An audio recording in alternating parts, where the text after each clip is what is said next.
سورہ زخرف پارہ نمبر 25 آیہ کریمہ نمبر 24 اور 25۔ نحمدہ ونصلی ونسلم علی رسولہ الکریم، اما بعد فاعوذ باللہ من الشیطان الرجیم، بسم اللہ الرحمن الرحیم۔ قال اولو جئتکم باحدی مما وجدتم علیہ آباءکم قالوا انا بما ارسلتم به کافرون فانتقمنا منهم فانظر کیف کان عاقبۃ المکذبین۔ صدق اللہ العظیم۔ کہا نبی نے، اولو جئتکم، کیا یا خوا میں لایا تمہارے پاس بے اہدا، وہ جو ہدایت دینے والا ہے، مما اس سے، وجدتم علیہ آباؤکم کہ جس دین پر تم نے پایا ہے اپنے باپ دادا کو۔ خوا میں لایا تمہارے پاس ہدایت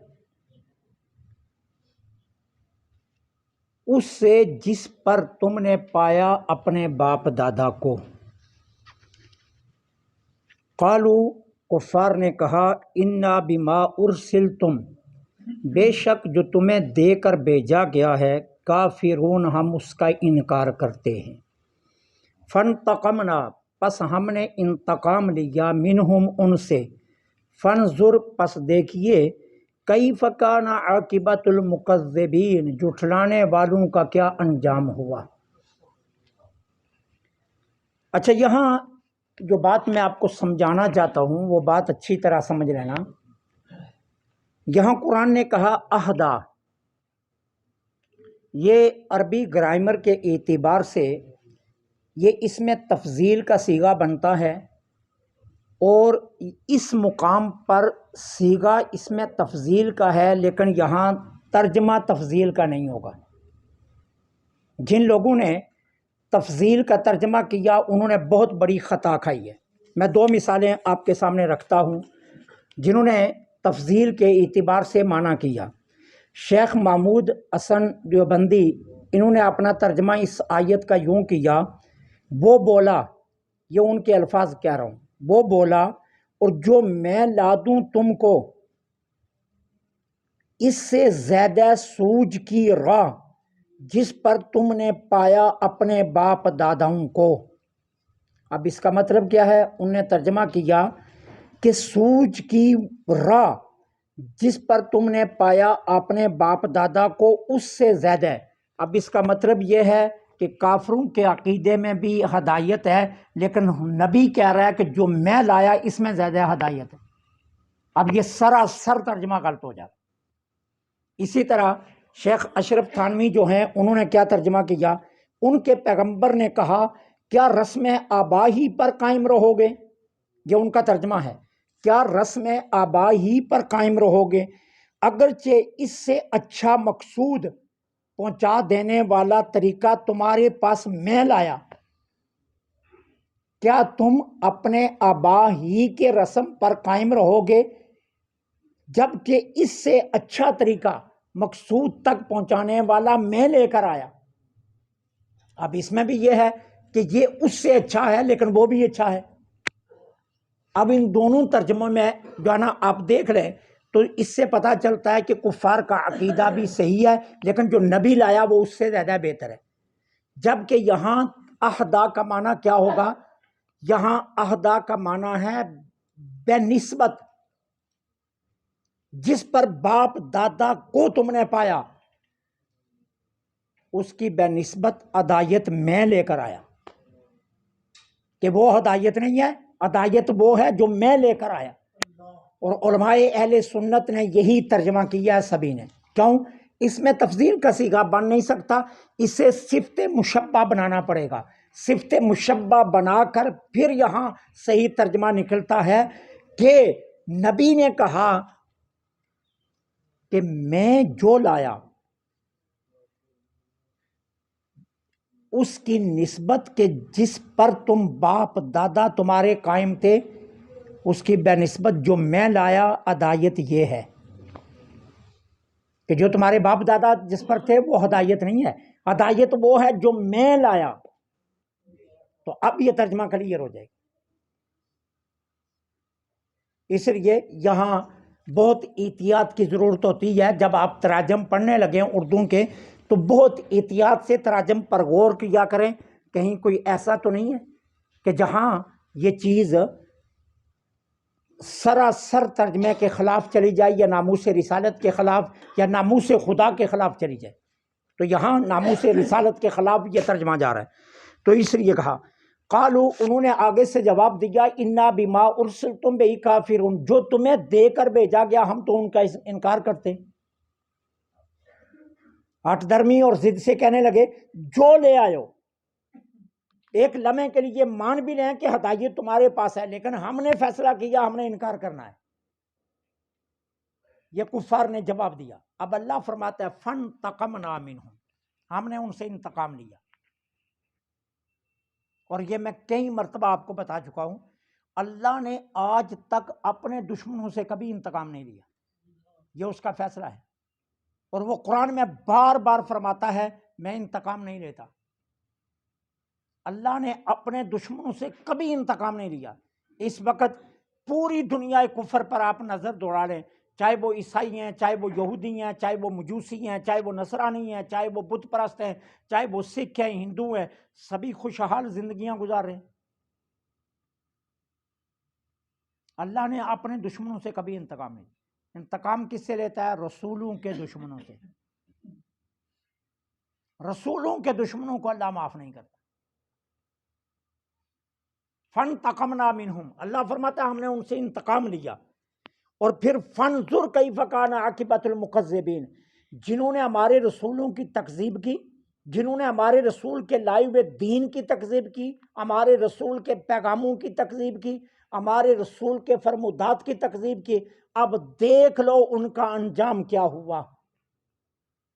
اب یہ دعوت فکر ہے، یہ دعوت غور ہے کہ تم دیکھو تو صحیح، کائنات کے صفحے پر تمہارے سامنے کتنی مثالیں موجود ہیں کہ رسولوں کی تکذیب کرنے والوں کا انجام کیا ہوا۔ 70 اونٹوں کا بوجھ بنتا تھا قارون کے خزانے کی چابیوں کا، لیکن کوئی خزانہ بچا نہیں سکا۔ جناب موسیٰ کی شان میں بے ادبی کی، اللہ نے خزانے سمیت زمین میں دسا دیا۔ فرعون اپنے وقت کا سب سے بڑا جابر بادشاہ تھا، اس سے بڑا جابر بادشاہ کوئی نہیں تھا، لیکن اللہ نے کیا کیا؟ بحر قلزم میں پوری فوج سمیت غرق کر دیا۔ اور پیچھے آپ پڑھ رہے ہیں، شان دیکھیے، اللہ کا نبی حکم دیتا ہے دریا کو، سمندر کو راستے دے دو۔ کبھی ایسا بھی ہوا؟ تو کیا ہوا؟ 12 جگہ سے سمندر خشک ہوا اور درمیان میں پانی کی دیواریں بن گئی۔ ایک آنکھ جھپکنے سے پہلے پانی جمع اور ایسے لگا جیسے برف کے بلاک چن دیے گئے، اور درمیان سے پانی خشک ہو گیا۔ جناب موسیٰ کے ساتھ 12 قومیں تھیں، 12 قوموں نے اپنا اپنا راستہ لیا اور جانے لگے۔ پھر کیا اعتراض کیا؟ خطرہ ہے ہمیں، ہم صحیح جا رہے ہیں، ممکن ہے ساتھ والا ہمیں دکھائی نہیں دے رہا، ہماری قوم کے وہ بندے تباہ ہو جائیں۔ اللہ نے اس برف جیسے پانی کے اندر سے روشن دان کروا دیے 1 منٹ میں، کہ ایک دوسرے کو دیکھتے جاؤ اور کراس کرتے جاؤ۔ 1 منٹ سے پہلے روشن دان بنے۔ اب اتنی دیر میں فرعون بھی پہنچ گیا، اس نے کہا یہ تو بحر قلزم نے راستے دیے ہوئے، جانے لگا۔ تو اس کے حامان وزیر نے کہا، اس نے کہا وہ موسیٰ کی کمال ہے، تو مارا جائے گا۔ اس نے کہا نہیں، اللہ نے فوراً انتظام کیا، جبریل امین کو بھیجا۔ یہ گھوڑے پر تھا، اللہ نے جبریل امین کو گھوڑی پر بھیج دیا۔ اب گھوڑے نے گھوڑی کو دیکھا، جبرائیل نے اپنی گھوڑی آگے لگائی، تو گھوڑے نے گھوڑی کو دیکھا، اس کا پیچھا کیا، جناب جبرائیل اندر چلے گئے بحر قلزم میں۔ اب جناب جبرائیل کا گھوڑا تو نکل گیا، فرعون جب درمیان میں گیا، اللہ نے پانی کو حکم دیا لے جا ان کو۔ فانظر کیف کان عاقبۃ المکذبین، دیکھو تو صحیح ہم اپنے انبیاء کے لیے کیسی کیسی شاندار مثالیں دنیا میں چھوڑ رہے ہیں کہ پتہ چل جائے مکذبین کو کہ اللہ کیسے انتقام لیتا ہے۔ نمرود کتنا بڑا طاقتور تھا، جناب ابراہیم سے ٹکر لئی اور تذلیل دیکھو کیسی ہوئی ہے۔ ایک وقت تھا جب ہر درباری کے لیے سجدہ لازم تھا نمرود کو، جتنی دیر تک سجدہ نہیں کرتا تھا نمرود اس کا آنا آداب قبول نہیں کرتا تھا۔ جو درباری دربار میں آتا، جو سائل دربار میں آتا، نمرود کو سجدہ کرتا۔ اللہ نے لنگڑا مچھر اس کے ناک سے دماغ میں چڑھا دیا، جو کل سجدے کرواتا تھا آج آنے والے کو کہتا ہے پہلے میرے سر پر جوتا مارو۔ وہ ایک مارتا تھا سکون نہیں آتا تھا، اگلے دن آرڈر آیا شہنشاہی آنے والے 2 جوتے ماریں گے، پھر بھی سکون نہیں آیا، اگلے دن آرڈر بدل گیا، اب آنے والے 3 جوتے ماریں گے، ہر آنے والا اس کے سر پر جوتے مارتا تھا۔ پھر کیا ہوا، پھر بھی سکون نہیں آ رہا تھا، چوتھے دن میں آرڈر نکلا کیا، پوری قوت سے ماریں گے، جو آئے گا وہ پوری قوت سے بادشاہ کے سر پر جوتے مارے گا۔ جوتے مروا مروا کر میرے رب نے ایک لنگڑے مچھر کے ہاتھوں سے ذلیل و رسوا کروا دی۔ قصور کیا تھا، نبی سے ٹکر لی تھی۔ فانتقمنا منہم، ہم نے ان سے انتقام لے لی۔ جتنا بڑا جابر بھی نبی کے مقابلے میں آیا اللہ نے اسے خش و خاشاک کی طرح بہا کر رکھ دیا، اور اپنے نبی کو ہمیشہ اللہ نے عزتیں بخشی۔ ابو جال کو کتنا گھمنڈ تھا، اتنا گھمنڈ تھا کہ کوئی سوچ نہیں سکتا تھا۔ کہتے ہیں جب یہ صبح اپنے گھر سے نکلتا تھا مکے کی عورتیں چھتوں پر چڑھ کر اس کی شان شوکت کو دیکھا کرتی تھی۔ کہتے ہیں جب یہ سر پر اپنا شملہ باندھتا تھا تو بڑے بڑے لوگ اس کے شملے کو دیکھنے کے لیے آتے تھے، اور پنچایت میں جب پنچ بن کر بیٹھتا تھا تو کسی کی جرت نہیں ہوتی تھی کوئی اس کی زبان کاٹ دے یا کوئی اس کا لفظ کاٹ جائے۔ ایسے ہوتا تھا جیسے گونگے سامنے بیٹھے، کوئی ابو جال کی کلام پر کلام نہیں کر سکتا۔ لیکن ہوا کیا، ایک 12 سال کا بچہ اور ایک 10 سال کا بچہ میدان بدر میں، ان سے رب نے مروایا۔ بڑوں سے بھی تو مروا سکتا تھا نا رب، اور صحابہ نہیں تھے، کبار صحابہ بھی تو تھے نا بدر میں، بڑی عمر کے صحابہ بھی تھے، لیکن اللہ نے بتانا تھا کہ نبی کے دشمنوں کو رب ذلیل کیسے کرتا ہے۔ 12 اور 10 سال کے 2 بچے معاذ اور معوذ وہ ڈھونڈتے پھر رہے۔ عبد الرحمن بن عوف سے کہا چچا ابو جال کدھر ہے؟ کہا کیا کرنا ہے بچوں؟ کہا اسے دیکھنا ہے۔ کہا وہ سامنے ہے، بس اگلی بات نہیں پوچھی، جھپٹ پڑے اور ایک لمحے میں اسے واصل جہنم کر دی۔ رب فرماتا ہے فانتقمنا منہم، ہم نے ان سے انتقام لے لیا۔ فانظر کیف کان عاقبۃ المکذبین، دیکھو تو صحیح کہ ہم اپنے انبیاء کو جھٹلانے والوں کا کیسا انجام کرتے ہیں۔ جو ہمارے انبیاء کو جھٹلاتے ہیں پھر ہم انہیں معافی نہیں دیتے، ان کا انجام قیامت تک لوگوں کے لیے مثال کے طور پر چھوڑ دیتے۔ جس نے بھی یہ حرکت کی ہے اللہ نے اس کا یہی حال کیا۔ علم الدین شہید کیا تھا؟ ایک عام بندہ تھا، ایک ترخان کا بیٹا تھا، جس نے ناظرہ قرآن بھی نہیں پڑھا تھا، سکول بھی نہیں گیا تھا، اور ترخان کا بیٹا تھا، کوئی نمازی بھی نہیں تھا، کچھ نہیں تھا۔ لیکن جب اس سکھ نے میرے نبی کی شان میں گستاخی کی تو آیا اور جان کی پرواہ کیے بغیر اسے واصل جہنم کر دی۔ غازی ممتاز قادری رحمت اللہ علیہ کیا تھا؟ ایک کانسٹیبل تھا، لیکن ٹکر کسے لی؟ گورنر سے، اور سرے بازار کھلی دنیا کے سامنے دن چڑھتے میں گولیاں مار کر بتا دیا فانتقمنا منہم، ہم انتقام لے لیتے۔ فانظر کیف کان عاقبۃ المکذبین، دیکھو تو صحیح انبیاء کو جھٹلانے والوں کا ہم انجام کرتے کیا ہیں۔ اللہ سے دعا ہے اللہ حق کہنے کی توفیق عطا فرمائے۔ وما علینا الا البلاغ۔